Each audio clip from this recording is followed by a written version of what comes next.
inaugurations, if it's a political story, we are on the scene. The race for the White House is heating up. We're beating Biden. How dare he say that? If it's breaking news, we're live with the latest coverage. From the White House, the State Department, and Capitol Hill, we know the issues, but above all, we know the players to bring you the latest in-depth analysis on all the key stories that we're covering. I'm Eric Ham. Join me from Washington here on Firstpost America.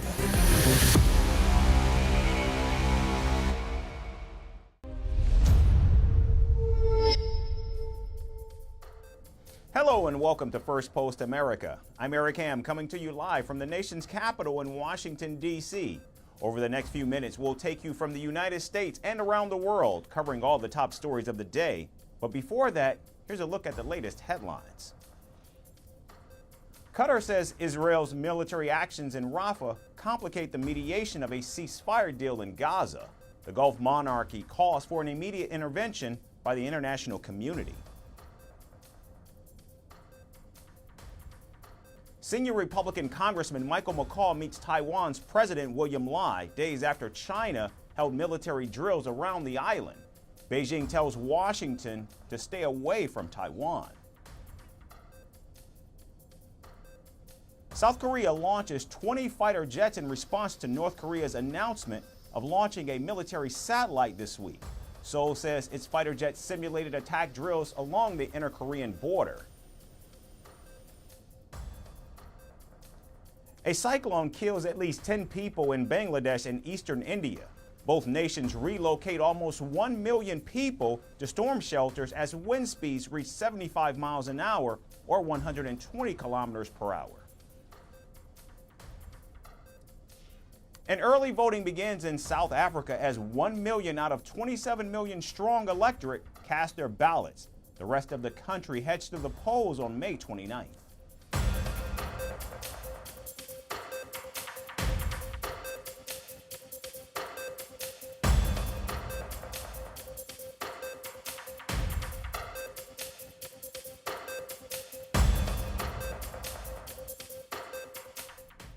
We begin in the Middle East, where Hamas carried out a series of attacks this weekend. Earlier on Sunday, Hamas said they captured Israeli soldiers by trapping them in a tunnel in the city of Jabalia. Now, they did not say how many Israeli soldiers had been abducted, nor did it provide any proof of the claim. In fact, the Israeli military has denied the claims made by Hamas and clarified that none of its soldiers had in fact been captured. Not stopping there, however, Hamas fired 8 rockets towards Tel Aviv, the first such attack in 4 months. Israel says the rockets were launched from Rafah. Today, Hamas terrorists in Gaza fired 8 rockets at central Israel from Rafah, sending millions of Israelis to bomb shelters. Hamas launched these rockets from near 2 mosques in Rafah. Now, in retaliation, Israel carried out airstrikes in both northern and southern Gaza. And during the airstrikes in Rafah, Israel says 2 Hamas commanders were killed. However, Palestinian health agencies have confirmed that also at least 40 Palestinians were also killed in the Israeli airstrikes. As the fighting escalates between Israel and Hamas with no signs of stopping, more nations are calling for a ceasefire. In fact, Egypt has accused Israel of deliberately bombing displaced Palestinians in Rafah. Calls for a 2-state solution continue to grow as Saudi Arabia now joins Ireland, Norway, and Spain in demanding a separate state of Palestine. Obviously, we have an understanding of the dire critical situation. We need a ceasefire immediately. There is a growing consensus. I think almost everybody in the world agrees that an immediate ceasefire is necessary, including the release of the hostage. But again, I don't want to put this just in a negative context. I want to just re-emphasize that it is the conviction, I think, of everyone in that room that the establishment of a Palestinian state, that the 2-state solution serves the interests of everyone in the region. And it is the best assurance that we will all live in peace and security in the long term. Now, Israel has already ordered Spain to shut its consular services for Palestinians. And as more nations join the European movement demanding a separate Palestinian state, the war in Gaza is pushing Israel to the brink of diplomatic isolation, and Netanyahu seems nowhere close to his goal of eliminating Hamas. And shifting to the war in Europe, over the weekend, Russian airstrikes on a shopping mall in the Ukrainian city of Kharkiv killed at least 16 and wounded more than 40 others. And in a separate Russian attack, another 18 people were injured as a missile struck a residential building in central Kharkiv. Meanwhile, Ukrainian President Volodymyr Zelensky says that his troops have managed to halt the Russian ground offensive towards Kharkiv. Now our soldiers have managed to take combat control of the border area where the Russian occupiers entered. And I thank every unit that ensures the necessary results in destroying the occupiers. Today we also discussed our further tasks, taking into account information from intelligence. President Zelensky urged Western allies to speed up the deliveries of air defense systems. The Ukrainian president also extended invites to President Joe Biden and Chinese President Xi Jinping to attend the peace talks in Switzerland next month. I am appealing to the leaders of the world who are still aside of the global efforts of the Global Peace Summit. To President Biden, the leader of the United States, and to President Xi, the leader of China. We do not want the UN Charter to be burned. Please show your leadership in advancing the peace, real peace, not just a pause between the strikes. The efforts of global majority are the best guarantee that all commitments will be fulfilled. Please support the Peace Summit with your personal leadership and participation. Now, Switzerland will host the Peace Summit on the 15th and 16th of June, and at least 50 countries have confirmed their participation for the talks. Indian Prime Minister Narendra Modi says New Delhi will play an active role at the summit. Switzerland has not invited Russia for the talks. However, Vladimir Putin says he welcomes peace talks and negotiations that should be based on common sense. Of course, if it comes to it, and I believe that the peace talks must resume, and not through ultimatums but through common sense, they should be based on the common sense. Now, President Biden and Xi Jinping are yet to confirm their participation for the talks, but without the presence of Russia, the main aggressor in Europe, it remains to be seen if in fact the peace summit will have any lasting impact. Moving to the Caribbean nation of Haiti, a couple from the United States has been killed as gang violence cripples the country. Missionaries Natalie Lloyd and her husband Davy Lloyd were fatally shot by the gangs in Haiti's capital, Port-au-Prince. Along with their mission director, Jude Montes, who is a local of Haiti, all three victims worked for an organization called Missions in Haiti that was started by Davy Lloyd's parents back in 2000. Now, Davy Lloyd's father said the three missionaries were leaving church when gangs in 3 trucks ambushed them. His son was tied and beaten up in a house as gang members stole his belongings. Meanwhile, another group of armed men arrived, and the Americans were reportedly killed as a result of crossfire between 2 rival gangs. Natalie Lloyd was the daughter of Ben Baker, a Republican state representative from Missouri. Baker said her daughter and son-in-law's bodies have been safely transported to the U.S. Embassy in Haiti. However, the family is yet to find an airline that would be willing to transfer the bodies back to the United States. Meanwhile, the White House said it was aware of the deaths of the American citizens in Haiti, adding that the multinational security support mission for the Caribbean nation must not be delayed. Notably, a Kenya-led peacekeeping mission is scheduled to begin in Haiti, where around 2,500 troops from several countries will fight criminal gangs to bring back stability to the crisis-hit nation. President Joe Biden has voiced optimism that the security crisis could be resolved as soon as police forces enter Haiti. But it will not be an easy task, since the multinational group would have to tackle an estimated 5,000 gang members, which is double the number of UN peacekeeping force. And here in the United States, President Joe Biden is in campaign mode as his political rival Donald Trump juggles court dates. While President Biden highlights his international policies, his Vice President Kamala Harris addresses the work done at home. Now, with the elections just 6 months away, Donald Trump has name-dropped 4 candidates to be his potential running mates. These include Florida Senator Marco Rubio, Ohio Senator J.D. Vance, Republican Congresswoman Elise Stefanik, and former Trump Cabinet Secretary Ben Carson. Now, many questions surrounding these names, but perhaps the biggest question of all is which one has the best chance of making the cut? Our next report has all the details. I had a great stretch since the State of the Union, but Donald has had a few tough days lately. You might call it stormy weather. God bless America. With the U.S. presidential election just 6 months away, American President Joe Biden is in campaign mode. Biden is highlighting his work at every opportunity he gets. From the war in Ukraine to the war in the Middle East, Biden says he's standing up to the challenges that America is facing. But Putin was certain that NATO would fracture. I said to him in Switzerland that you want the Finlandization of Ukraine.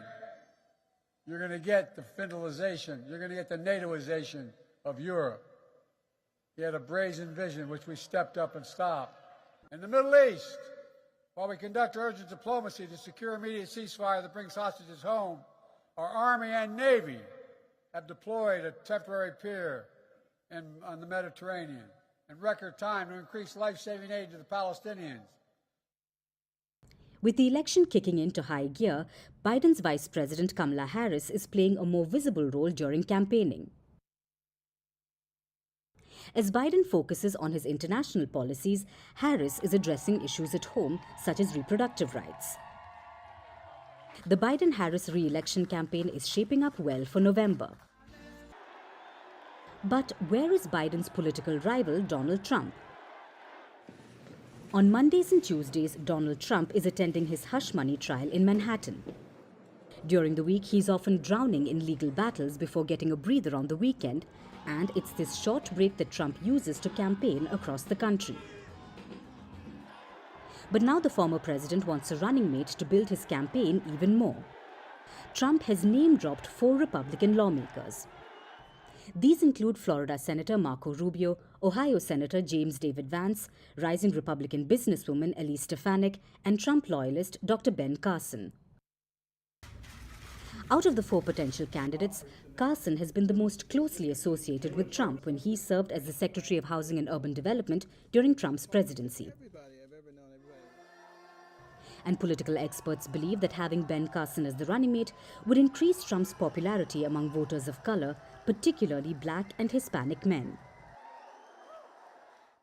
Elise Stefanik was the first Republican leader to endorse Trump for 2024.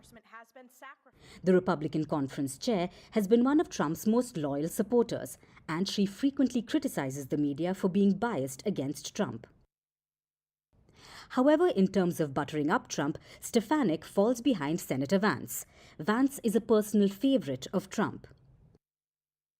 The former president himself says that Vance, as the vice president, would do a fantastic job. And the Ohio senator wholeheartedly backs Trump. He even attends the criminal trial regularly while taking pot shots at Biden on behalf of Trump. Whether you love Donald Trump, whether you like Donald Trump, or whether you're a Democrat or don't care about politics, what's going on inside that courtroom is a threat to American democracy, ladies and gentlemen. We cannot have a country where you get to prosecute your political opponents instead of persuading voters. Joe Biden's entire strategy is to try to distract from inflation at home and war overseas with this sham trial. The final and most likely to become Trump's running mate is Marco Rubio. Trump first hinted at Rubio as his vice president candidate in March. Despite being a rival during the Republican primaries, Rubio has hummed Trump's tune since 2016. Rubio's Hispanic heritage and popularity among the Spanish-speaking voters will be a major boost for Donald Trump. When asked if Rubio would be Trump's running mate, the Florida senator said it would be an honor and an incredible opportunity. The message from Trump's re-election campaign is clear. The former president needs a running mate. The official vice presidential candidate will be announced during the Republican National Convention in July. Until then, Donald Trump not only has to juggle court battles and election rallies on his own, but even the much-awaited debate with Joe Biden on the 27th of June. How you doing, man? And finally, a deadly landslide has buried more than 2,000 people in the oceanic nation of Papua New Guinea. The United Nations says at least 670 people are feared dead. The landslide struck Papua New Guinea on Friday, burying hundreds of homes and the people sleeping inside them. Now the country's nearest neighbor, Australia, is sending aircraft and equipment to help in rescue efforts. Our final report gets you the details about this tragedy. The oceanic nation of Papua New Guinea is grappling with the aftermath of a deadly landslide. The South Pacific island says the disaster has buried more than 2,000 people alive. The death toll is currently at 670, and authorities say it's only going to rise. The affected area is in the highlands of Enga, a province located in the north of Papua New Guinea. Authorities say a chunk of a mountain collapsed on Yambali village in the early hours of Friday, burying scores of homes and people sleeping inside them. The terrain is so challenging that only 6 bodies have been recovered so far. The problems for the Papua New Guinea government haven't stopped with the landslide, as overnight rains battered areas near the affected village. Officials feared that the tons of rubble that buried thousands of villagers could become dangerously unstable.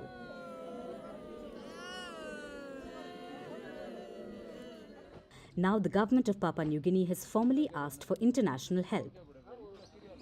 Its nearest neighbor, Australia, is already prepared to send aircraft and other equipment to help at the site of the landslide.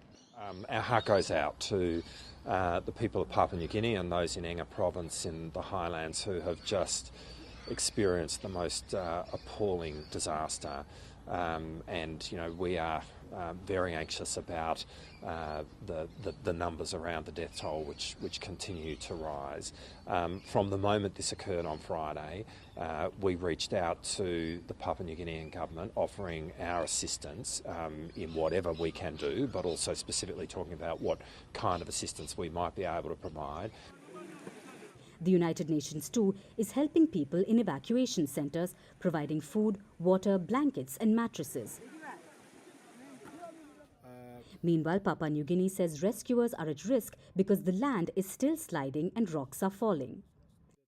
But the problem is, it is so deep, it's very difficult to recover the bodies from underneath the heavy debris. And the land is still sliding, rocks are continuing to fall. The pressure that is coupled with the heavy bulk on the ground that has not been affected, neighboring, however, the debris, is leading to cracks. So far, local residents have been forced to abandon 250 homes in the surrounding areas. At least 4,000 people have been displaced as a result of the disaster. I have 18 of my family members buried under the debris and soil that I am standing on, and a lot more family members in the village I cannot count.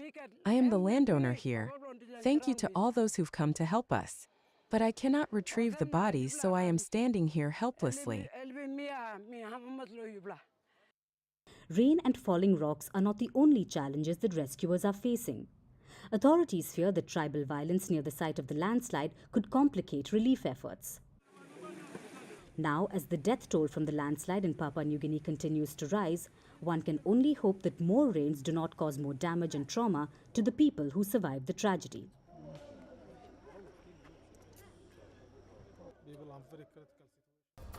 That's our show for today. We certainly thank you so much for tuning in. We hope to see you right back here again tomorrow. Thanks again for watching.